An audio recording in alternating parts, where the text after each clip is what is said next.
ఇంతకుముందే పెద్దలు చెప్పినట్టు గద్దర్ గారు ఒక ఎవరెస్ట్ శిఖరం కంటే చాలా పెద్దగా నిలబడిన వ్యక్తి. మరి వారితో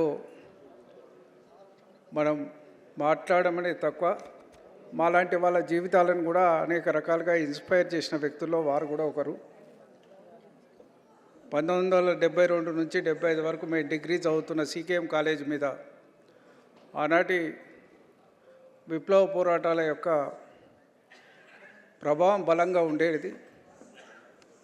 అక్కడ విద్యార్థి ఉద్యమాల్లో మేము పాల్గొన్నప్పుడు మాకు ఆనాటి ఉద్యమాలు ఎంత స్ఫూర్తితో గద్దర్ గారి పాటలు కూడా అంతే స్ఫూర్తిగా నిలబడి ఉన్నాయనే విషయాన్ని కూడా ఈ సందర్భంగా నేను మనవి చేస్తూ, అనేక సందర్భాలు వారితో కలిసి తిరిగినాం, కలిసి మాట్లాడుకున్నాం, కలిసి నడిచినాం.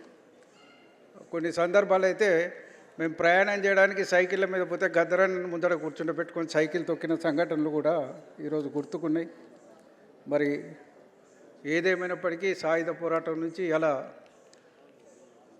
రాజ్యాంగ వ్యవస్థల్ని కాపాడాలన్న సంకల్పం కొద్దీ వారు చేసిన అనేక పోరాటాలు ఒక చివరి దశలో వారు తీసుకొచ్చినారు. ఓటు యొక్క విలువని ప్రజలకు చెప్తూ పోరాటాల వైపు వచ్చినారు. మరి అనేక మందికి స్ఫూర్తిదాయకంగా ఉన్న వ్యక్తి. మాకు పాటలు పాడడం రాకున్నా వారి పాటలు పాడడానికి ప్రయత్నించే వాళ్ళం. ఇలా సిరిమల్ల చెట్టు కింద పాట ఆనాడు మా అమ్మతోటి నేను పాడి వినిపించేవాడిని. నాకు పాట రాదు, అంత గాయకుని కాదు, అయినా పాడాలనే ఒక ఉత్సాహం. గద్దరన్న పాట వచ్చిందంటే దాన్ని పాడాలి అందరం. గద్దరన్న పాట అంటే ఆ రకంగా అందరి లోపల నిలబడే పాట. ఈరోజు కూడా ఎవరం ఎక్కడ ప్రయాణం చేసినా ఏదైనా అవకాశం వస్తే గద్దరన్న పాటలు వినడానికి ఇష్టపడతాం. మరి వారి కార్యక్రమాల్ని మళ్ళా ముందుకు తీసుకుపోవాల్సిన అవసరం ఉంది. తెలంగాణ రాష్ట్రంలో ఇవాళ జోడేఘాట్ లాంటి ప్రాంతాలు, కుమరంభీం లాంటి ప్రాంతాలు తెలంగాణ వచ్చినాకనే తీర్చిదిద్దబడ్డాయి. ఒక రకంగా ఇంద్రవెల్లి కూడా తెలంగాణ వచ్చినాకనే కొంత దానికి మళ్ళీ నిర్మాణాలు జరిగి కొంత గౌరవంగా చూసే పరిస్థితి వాళ్ళ కల్పించబడ్డది. మరి తెలంగాణ కవులు కళాకారులకు కూడా గౌరవం తెలంగాణ వచ్చిన తర్వాతనే కాళోజీ గారికి, దాశరథి గారికి దక్కింది. మరి గద్దరన్నకు కూడా అటువంటి గౌరవం దక్కుతున్నందుకు సంతోషంగా ఉంది.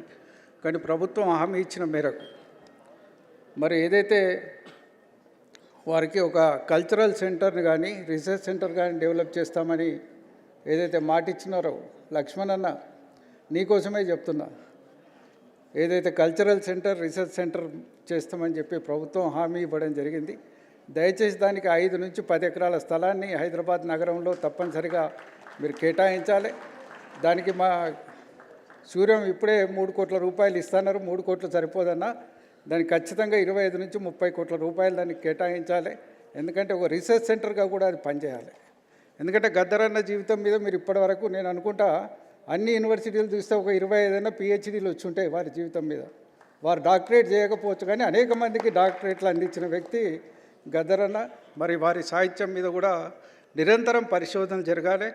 విశ్వవిద్యాలయాల్లో కూడా వారి విద్యాపీఠాన్ని, ఒక రీసెర్చ్ పీఠాన్ని కూడా తెలంగాణ విశ్వవిద్యాలయాల్లో నెలకొల్పడానికి ప్రభుత్వం ముందుకు రావాలి. వారి జీవిత సారాంశాన్ని కూడా పాఠ్యాంశంగా తీర్చిదిద్దాలని నేను ప్రభుత్వాన్ని కూడా కోరుతూ ఈ అవకాశం కల్పించినందుకు ధన్యవాదాలు తెలియజేసుకుంటూ సెలవు తీసుకుంటున్నా. జై తెలంగాణ.